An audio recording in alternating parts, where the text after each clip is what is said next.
and welcome to 7 Days in Europe. Almost 1 in 4 of the European Union's young people is without work. The rate does vary. It's below 9% in Germany and Austria, but above 55% in Greece and Spain. The Youth Guarantee Scheme is supposed to ensure all under 25s are offered employment, further education, apprenticeships or training within 4 months of becoming jobless. But will it work? To discuss the issue with me is Irish S&D member Emma Costello. But before we do that, it's time first for our yes-no segment, in which I ask a series of questions to which I'd like you to answer only yes or no. OK. Irish President Michael D. Higgins called youth unemployment corrosive and crushing when he addressed MEPs. Were they listening? Yes. He also said the current EU economic policy is indifferent to social consequences. Was he right? Yes. Is that going to change, though? I hope so. Is there a workable solution to this massive youth unemployment problem in the EU? Yes. The pay gap between rich and poor appears to be widening across the Union. Is that worrying? Very. Is that likely to have an effect on youth unemployment? Yes. The EU is capping bankers' bonuses, but won't they just go and work elsewhere? No. Rich countries like Germany are not going to like the mutualisation of debt, are they? But is it still a good idea? Yes. Do you feel that Germany now has an anti-Euro party pushing for a return to the D-mark? Is that worrying? Yes. Will the banking rules that have just been agreed by the Parliament actually rein in the rogue bankers? Yes. And will was the last Irish government, we've run out of time actually, but I'm just going to ask the question anyway, were they wrong to compensate bondholders in Anglo-Irish so fully? Yes. OK, well, that's great. Thank you very much indeed for that. Time's up, as you know, for the yes-no sequence. But in a moment, a very brief look at this week's news. First of all, though, Ireland's youth unemployment, it was almost 31% in February. That's a pretty scary figure. How damaging is that socially as well as economically? Oh, it's incredibly damaging, and not just when you look at the unemployment rate in Ireland, which, as you say, is over 30%, but also you have to take into account that we have a huge emigration rate. Young people are leaving our shores by the hundreds on a daily basis, and so we're losing our brightest and our best on the one hand, and the people that we have this kind of sense of worthlessness if they're not working, they don't have a sense of purpose. It can actually be very corrosive, as President Michael D. Higgins said last week. It's having quite a wide effect as well, because apparently even young couples are delaying buying homes, starting families, things like that. Well, absolutely. It prevents young people taking their place in society, and I think it alienates them from the rest of society as well, and it is very, very dangerous. OK, well, we'll have more on that in a moment. First, a look at this week's news with Andrea Valambrini. There are 5.7 million people between 15 and 24 out of work. One reason why the Employment Committee is seeking new measures to tackle youth unemployment. The Commission would like to target countries with an unemployment rate above 25%. The Parliament wants to include those countries with a rate above 20%. The Youth Unemployment Initiative will unlock €6 billion from the European Social Fund. But how will Member States implement it? Finally, after 8 years, the prize has been awarded. On Tuesday, the Cuban activist group, Ladies in White, or Damas de Blanco, received the 2005 Sakharov Prize at the European Parliament in Brussels. The group fights for human rights and political freedom in Cuba. Its representative there in 2005, Blanca Reyes, was not authorized to leave the country to receive the award. How long should an asylum seeker wait for a response from the country they ask protection from? According to new rules under discussion in the Civil Liberties Committee, EU countries would have up to 6 months to decide on applications. The idea is to speed up the process of identification of asylum seekers and to improve protection of unaccompanied children. Emma Costello, the EU has set aside €6 billion for this youth guarantee scheme that's supposed to guarantee that youngsters won't remain idle, as it were, after 4 months. It's a very small amount, though, compared with the scale of the problem across Europe. We're looking at 5.5 million people. We are, and also when you look at the number of young people who are the so-called NEETs category, not in education, training, It's actually about 7.5 million young people, so it's a very serious it's a very serious issue. Is 6 billion enough? No, I don't believe it is. But is it a sign that there is a serious commitment from the Council at the time when the EU budget is under pressure from all quarters? I do believe that it is a sign from the Council that youth unemployment has to be a priority, and that the Youth Guarantee should be seen as a way forward. Because it's not new money, it's coming from the European Social Fund, so presumably other projects are going to suffer as a result. Well, 3 billion of it is coming from the Social Fund, and then 3 billion of it is coming from the overall Cohesion Fund. But I think that if we look at it in terms of cohesion, what could be more socially cohesive than actually ensuring that we do prioritise youth unemployment, because it's not good enough to say that we'll build roads and bridges and whatever else and not actually prioritise our young people. Also, if I could say, we can't afford not to.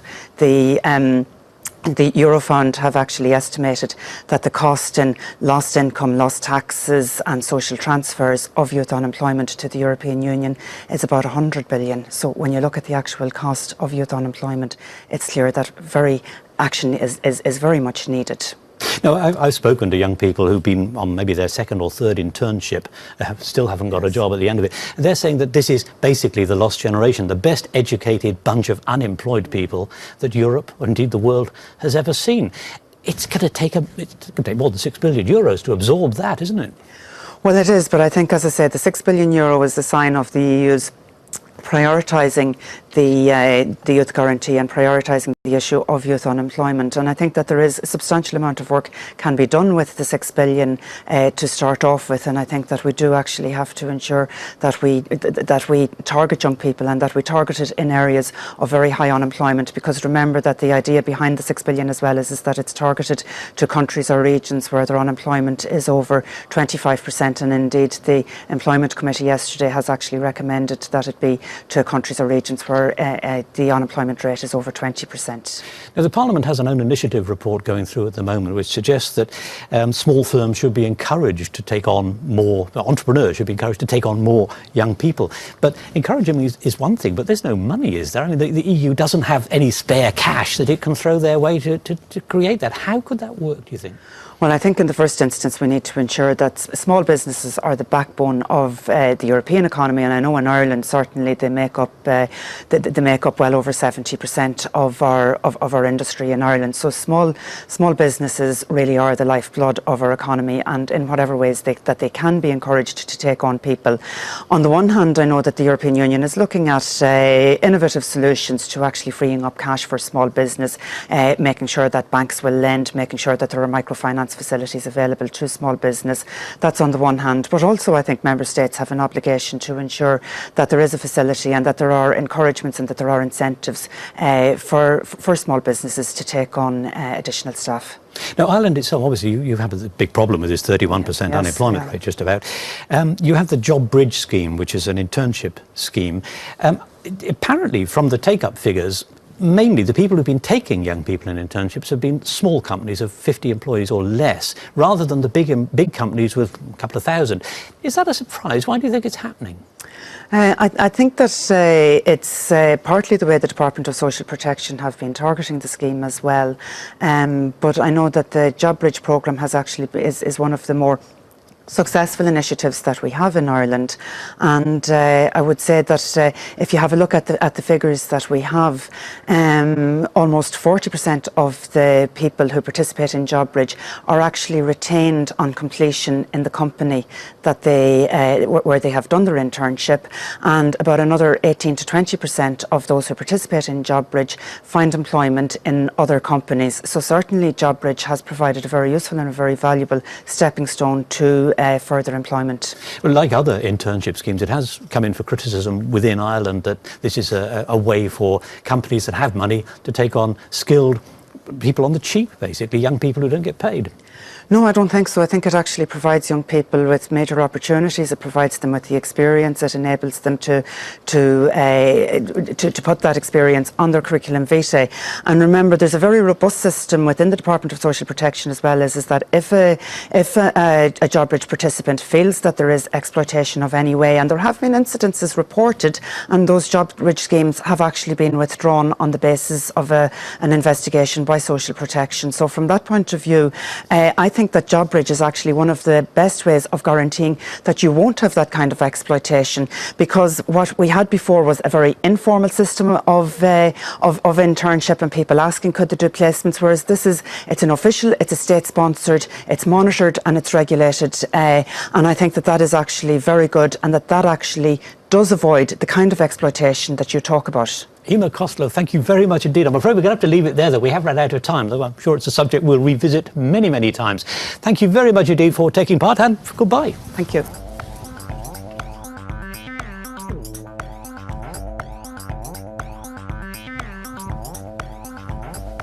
No. Welcome. You're watching 7 Days in Europe.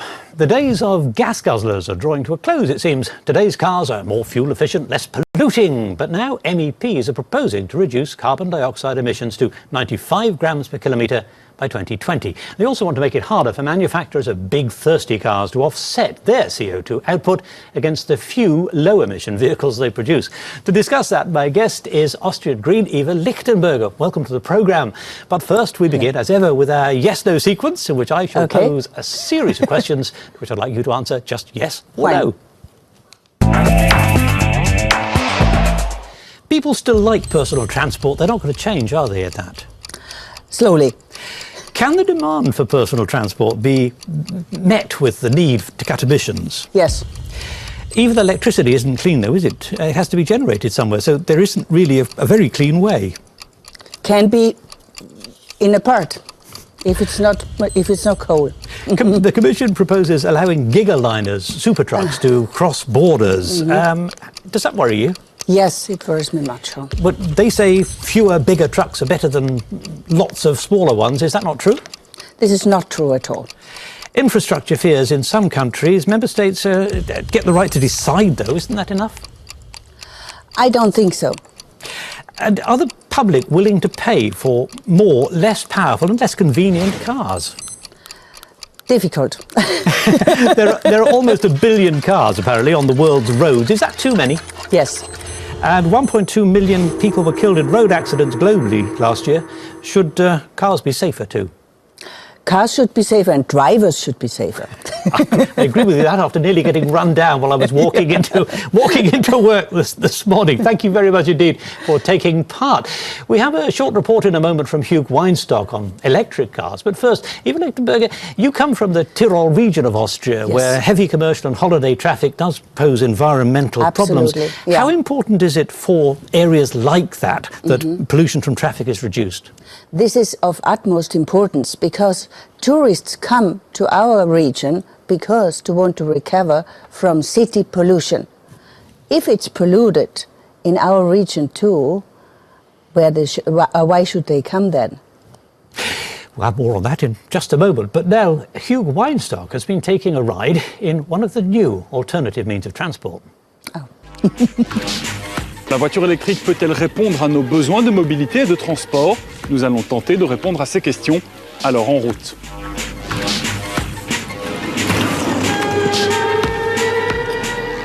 Direction l'autoroute, nous roulons vers la ville de Lens en France et son nouveau musée du Louvre. Il se trouve à 140 km de notre point de départ.